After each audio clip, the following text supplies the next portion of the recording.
Recipe for today. Ayan guys, grilled lang ako ng beef. Ayan, ito yung beef na manipis lang talaga siya. Ayan, hindi na kailangan ng marinate. Lagyan lang konting asin at paminta at okay na. Ilagay lang sa kawali. So ayan, hindi kailangan na pritong-prito. Kasi titigas siya.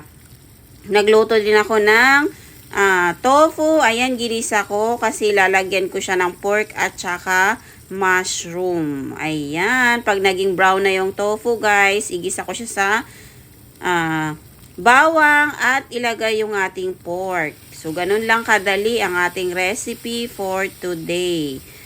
Ayan, ginisa ko na rin yung pork. Madali lang talaga tong lutuin guys. Kailangan yung pork na natin ay nakamarinate yan.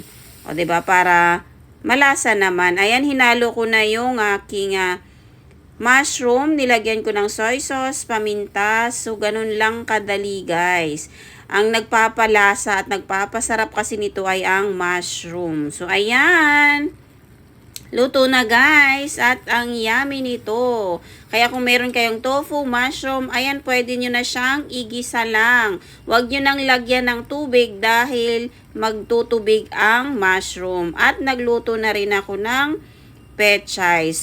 Thank you for watching and God bless everyone.